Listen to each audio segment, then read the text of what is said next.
The following is a JourneyWise Network production.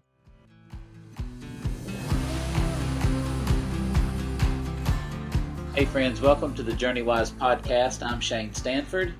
I'm Ronnie Kent. And I'm James Kent. We are talking with you guys through the miracle of technology. So we're not in the same room today. So there's a little bit of a lag or delay. You know that we're in different places. But we come to you today with a whole new season of ideas and conversations. And the first thing I want to do, though, Ronnie and James, is talk about last season. We had some great responses from last season. I think we delved into some amazing topics. Any topic in particular that struck you as special or more important than the others? What was it about season 2 that really you remember most? Well, I think that we did some very practical things for parents, with children involving school. I think the one with Pokey was great. I just think that we tried to be as appropriately applicable to their life as we possibly could, and that's what we're about. We want to encourage people. We won't certainly inform them, but we want to encourage people to go out and really be positive in their approach to their walk with Jesus, their family, their children. And so I hope that we were helpful in doing that. I heard very much that we were that not to brag on ourselves, but I heard that I heard very positive feedback from and the word practical came up a lot, being able to help navigate some things. Anything for you, James, stand out? I think the thing that stood out the most to me was it's just fun to be able to have a conversation with people who are like-minded but come at it from a different perspective. So Sure. I really appreciate it. I think that is what ultimately I think helps something be more practical is you do have it's just informed from different voices. So I really enjoyed having a seat at the table, so to speak, and being able to hear what others had to say. Well, I agree with you. I think the conversation about grief, I think when you start talking about the things that affect you deeply emotionally, but you still have to get up and go to work, you still have to be in the world. How do you do that? And I think that some of the conversations that hit me the best were those that helped me to deal with really difficult situations or circumstances by simply getting back into the everyday of life and doing the things Mhm. called to do. So I really appreciated that from both of you. This season, we have a great list of topics, but today's topic, as we are starting out literally the new year, is how do you start out the new year in a healthy way without having New Year's resolutions? And James and I want to be very clear that this was Ronnie's idea from the beginning. Uh, that we are not anti New Year's resolutions. I'm just kidding. Ronnie, tell us what caused you to think that this would be a good topic. Well, okay. Okay, Since yeah, I'm literally, but, I'm, but he's I'm being serious now. Yes. he's since he's I've been looking for an excuse to let himself go, basically. so since I've been thrown in the driver's seat, I'll see who I can run over. How about that? Perfect. Perfect. So, okay, let me ask both of you a question. Do resolutions work for most people? I would say for a certain type of person, they do, but for most people, I would say they don't. That's just my opinion. Agreed. James? So why don't resolutions work? I had thought about this some, but now this is y'all can stop me. I don't want to go down a rabbit hole, but our society has always been interested in motivation, right? I mean, forever and ever. Recently, I know that, Jocko, the Navy SEAL, came out with a book called Extreme Ownership, and guys like Jordan Peterson have come out with books, and they really speak to people. And there's always been, humanistic psychology and self psychology, the idea that we have what we need to become all that we want to become. um and at the same time, I think what's lost a lot of times is that those guys that wrote those books and many others are great leaders, and great leaders do motivate, but Sure.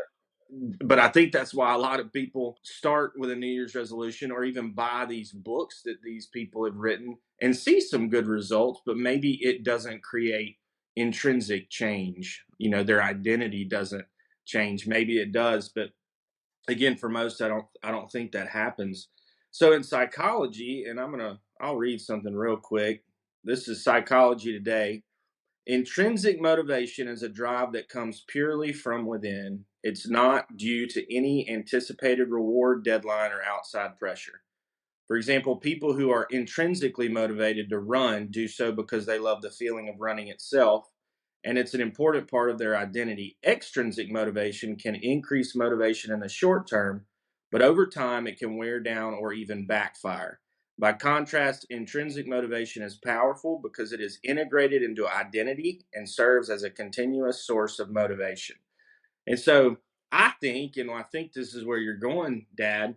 For the Christian, there's such an opportunity for several reasons. We have the most amazing leader that has ever been in the person of Jesus Christ.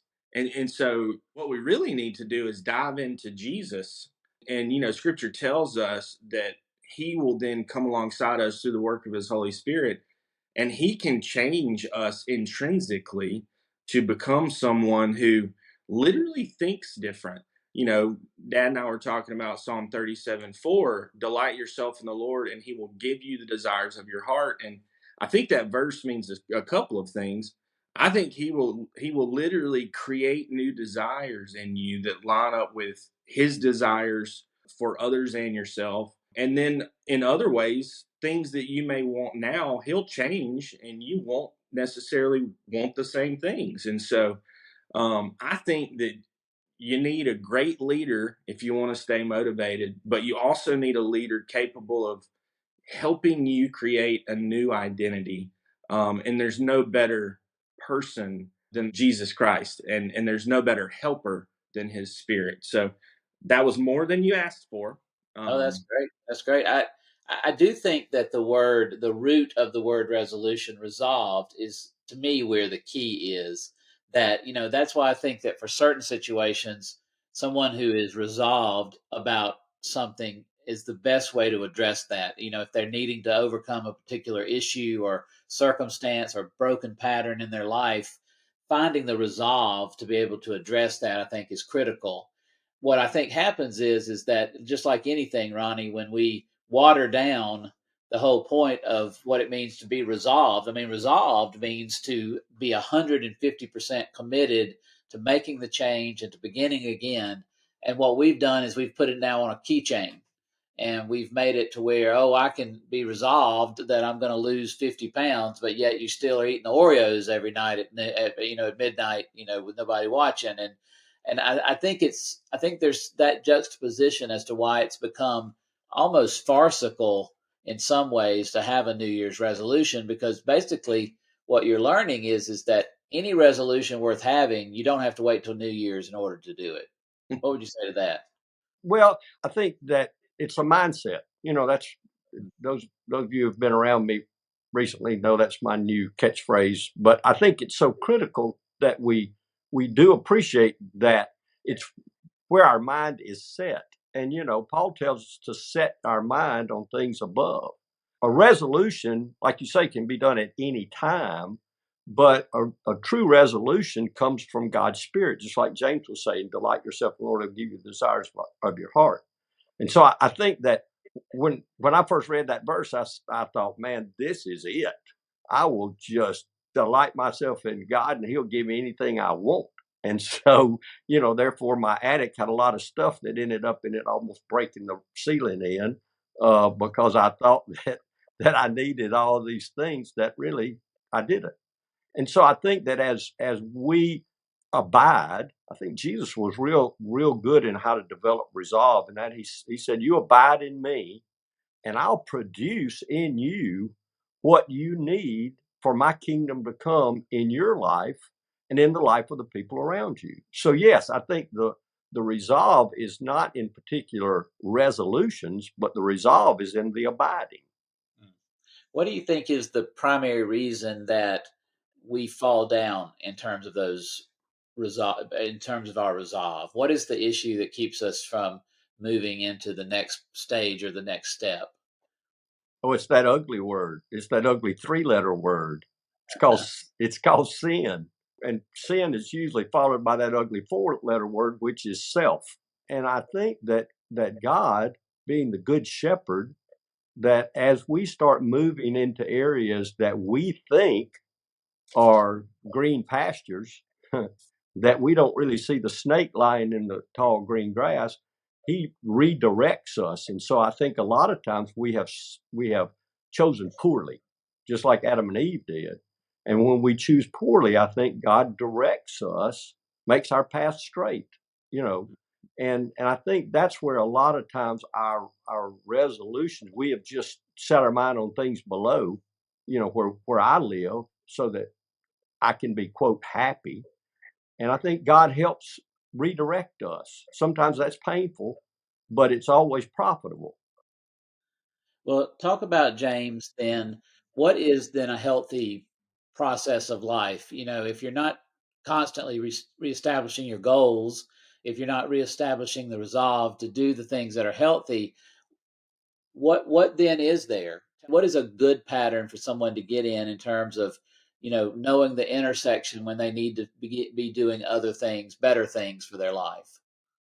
I hate to be, overly spiritual here, but I really do think that first of all, it takes wisdom, and we know the father of wisdom. And I would challenge anyone who's struggled year after year, or whatever the case may be, with forming better habits, changing identity, to maybe this year, if you're not someone who has a daily walk with Jesus, I would challenge you to try that, because it's the idea, if you're still struggling, basically your approach isn't working. And so I think the first thing to recognize is that you can't do it the way that you have tried to do it in the past. And it's okay not to be good at this. You might just need to accept that as part of who you are. And I think it's true for most people. But I would challenge you, rather than focusing on maybe these behavioral aspects of who you are, or things that are sort of on the exterior, your appearance, or maybe how much money you have, or these types of things, really focus on the inside, and you'll probably have better results. What are the insides? Talk about practicality. What are some real world insides that someone can really focus on when they're thinking about the new year or beginning again? This might be a softball that I hope I hit out of the park right now, but again, a daily devotion. Practically, Sure. our team has a 360-day journey through the life of Jesus that follows him through all four gospels, and it goes in chronological order. And I would say absolutely the place to start, or even if you're a seasoned Christian and you're burnt out, just start or go back to Jesus. And these devotions that we've done take just a couple of minutes. They're not long, and you can find all that information on our website, JourneyWise.network. But that would be a fantastic place to start. The other thing is, we're talking about a New Year's resolution. These things will walk with you for a year. It's a really good match.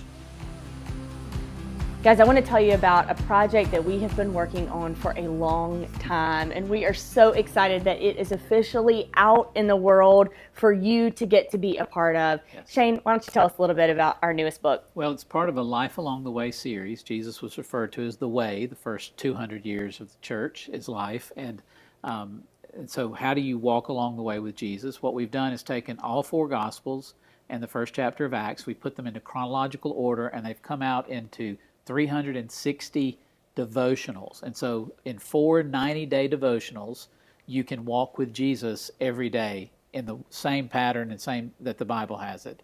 And the first one is Jesus with Us. It's the first 90 days, talks about the beginning, the prophecies of his birth and the coming of the Lord. And then it talks about his birth and several years after that, and just helps you to feel like you are at the very beginning, truly at the start of the journey of Jesus, and what a powerful impact that can make in your life. So you and I have been doing this for a year. We've been walking through 365 days with Jesus. And I think for myself personally, what's been so impactful about reading it in chronological order and reading it slowly. We're not skipping around on what we like about what Jesus says and what he doesn't, right? We're spending time in all of his words and getting to know him as a whole person. And so I think whether our listeners are have been walking with Jesus for a long time, or maybe are just wanting to get to know Jesus, this is a great devotional for them. C.S. Lewis says if you're going to tell the story, you need to tell the whole story, and this is the whole story. Yeah, well, guys, I want y'all to get a copy of this book. We'll put the links in the show notes for you to be able to get a hold of it. It has been truly life-transforming for me, and I want you to be a part of it as well. Join us on the journey.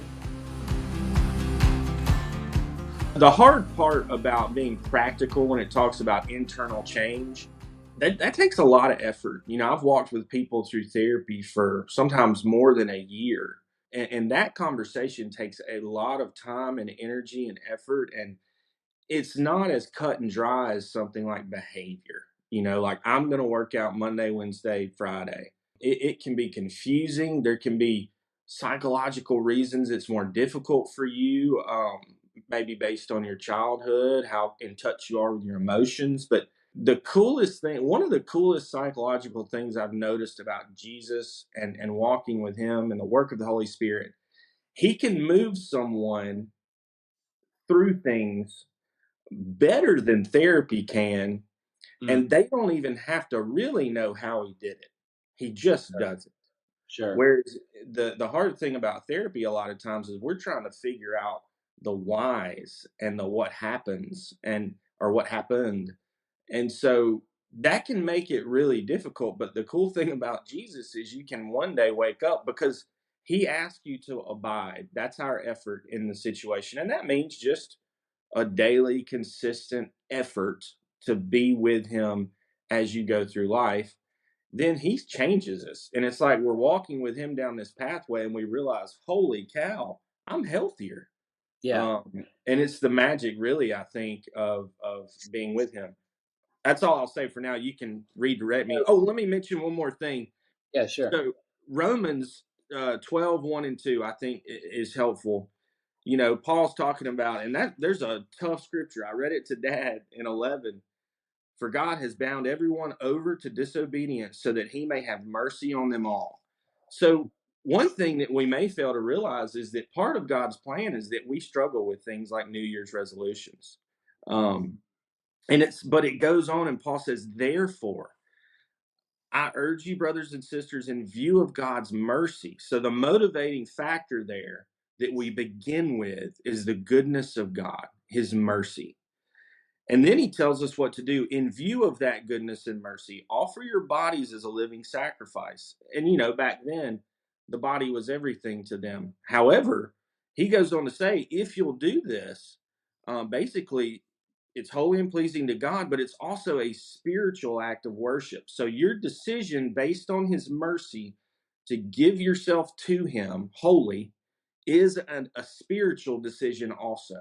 So he links the physical and the spiritual based on God's goodness. But then he promises us he will be the thing that transforms us. Because he says, he doesn't say, then transform yourself. He says, then you'll be transformed and he will do the work. So he specifically says by the renewing of your mind.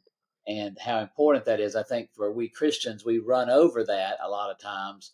But what he does there is that's the whole gamut of wellness: mind, body, spirit, soul. Right.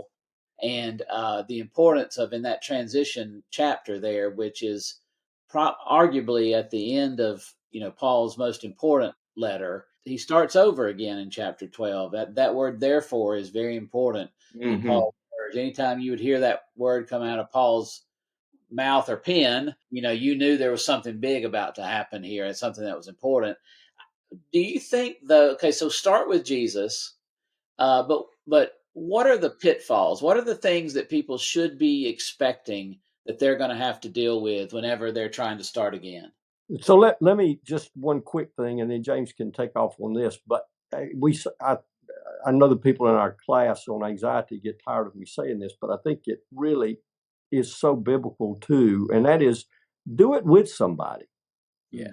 I think that we're the hands and feet of Jesus, and I think Jesus working in us and then through us to both encourage, but there's that other word, it's truth and grace, but to encourage and have some degree of accountability.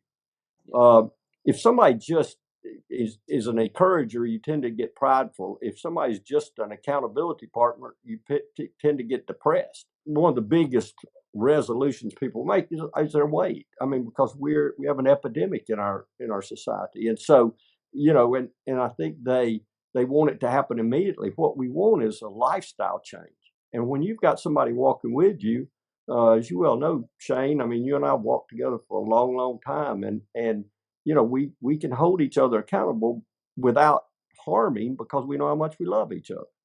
And so I think as we do it together with somebody else, as Jesus works in both of us, I think it produces incredibly not only significant results, but long-standing results. I love the idea of doing it together because I do think that's where, just in terms of the basic resolution movement, that they fail quicker and easiest because they don't have someone to do it in loving accountability. I mean, I remember whenever I was working out all the time, and I would start those New Year, with my checklist. The guy that I had for a couple of years working with me was just the hardest, toughest guy. I mean, he never gave a word of encouragement. And so when I knew that I wasn't meeting those resolutions or wasn't meeting those expectations, I would shy away from going to talk to him because I didn't want him to say the ugly thing that I knew he was going to say about my effort. Um, and I think that for a lot of us, there is this sense of not just trying to accomplish something, but this idea of self value, self worth, because we want to matter. We want what we're doing to matter. We don't want to, we want to be able to transform our lives, but at the same time, we want to, for people to take seriously what we're doing and why we're doing it and who we are. James, whenever someone comes to you and is at that crossroads where you can see that they're wavering, um, do you simply say, okay, I told you that resolutions are a bad thing, they're not a good thing, or do you back up? How do you handle that? Because we're going to have a lot of people that are listening to this who've probably made their list of resolutions, and they might have an idea that they may or may not be working, at least by now. So what do you think? I would say, all right, let's take a step back and let's remember your original reason for wanting to do this. What motivated you initially, and has that changed? Maybe that wasn't the best motivator. Maybe, for example, if you wanted to lose weight, which weight loss to me is really a horrible motivator. Um, I think becoming healthy is a much better mindset because then you can be becoming healthy without even if you've hit that plateau of weight loss. It doesn't mean that you're not still becoming healthy, but it does mean that you're not losing weight. And so one thing we would do is we would revisit the motivating factor or factors. We would sort of critique those, look at them. Was that the best approach? And so maybe someone comes in with this idea of losing weight, but leaves with the idea of moving towards wellness and becoming healthier, which again, when it comes to a mindset, like Dad was saying, that's a much better, healthier mindset. You're going to be much more capable of maintaining that, no matter kind of how your weight fluctuates, or it gives you more control, if you will.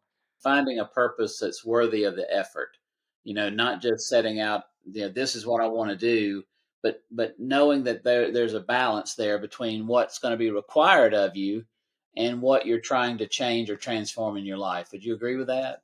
Yes, goals lead expectations. And Yeah. so what we're doing is evaluating the goal because we're unsatisfied with the expectation we had set.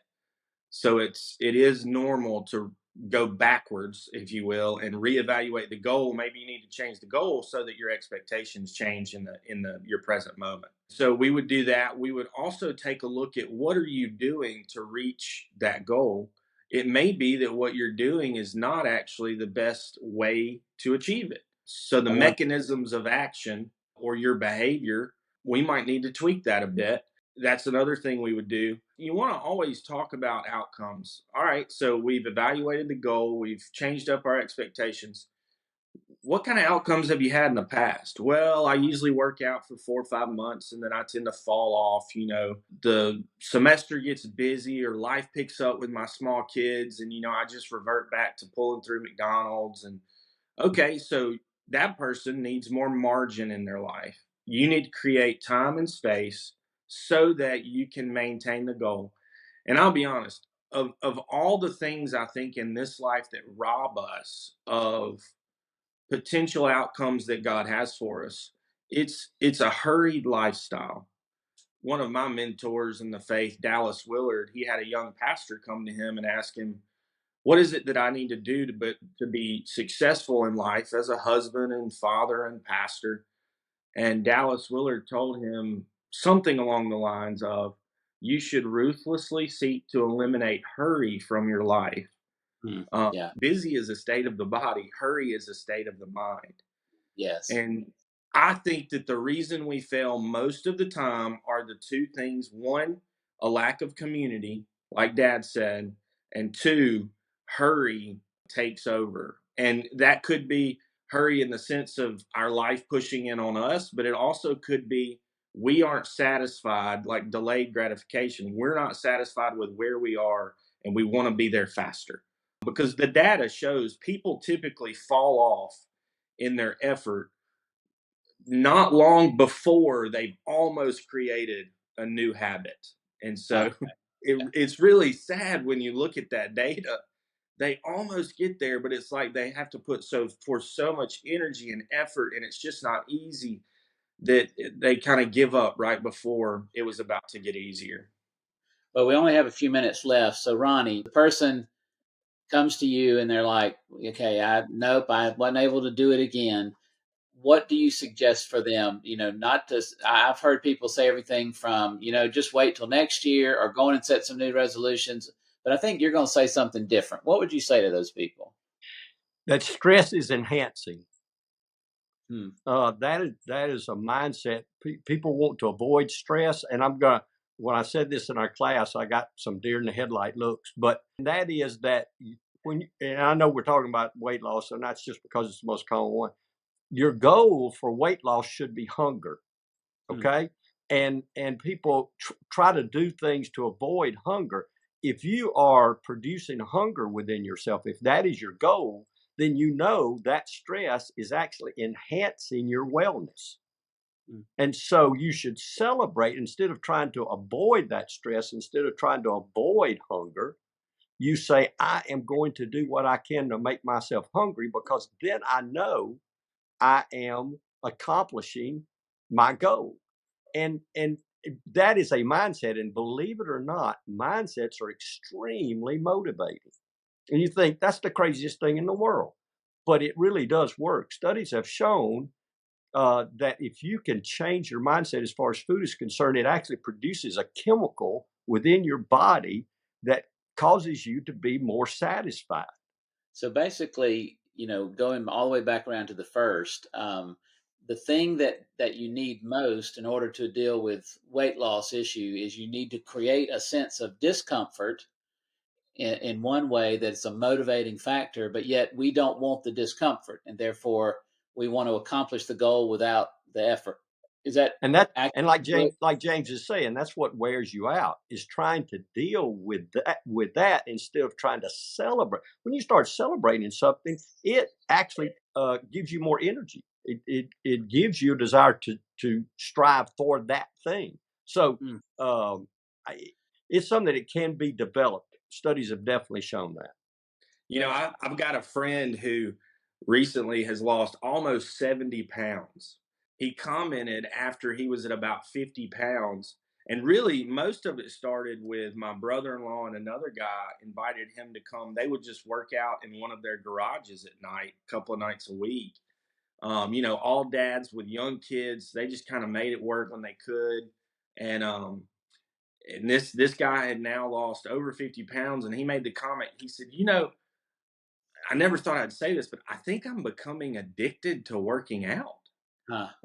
And so delight yourself in the Lord. He'll give you desires of your heart. God is capable of taking something as horrible as working out and taking you to the place where you're both your mind, body, all your mind, body, and spirit all enjoy it. Well, I think it's a great conversation. It's one that I think is very important because, like, you're right, you can have situations where it's very well done and people respond positively, but then you can have it go to a situation where there are other unhealthy habits that are created. The idea of why you're doing it, for whom you're doing it, those are important questions that I don't hear a lot of people discuss when they talk about resolutions, because doing it because,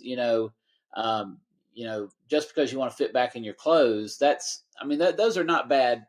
Those are not bad reasons, but you have to have something that goes a little deeper, that anchors you in a little bit more. And I do think that's part of this conversation.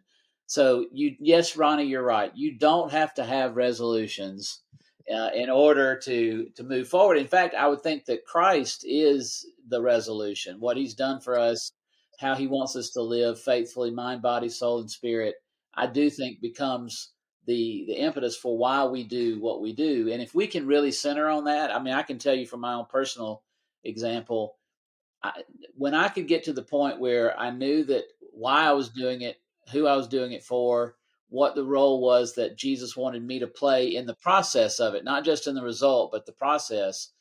You know what? I never had trouble in those circumstances ever.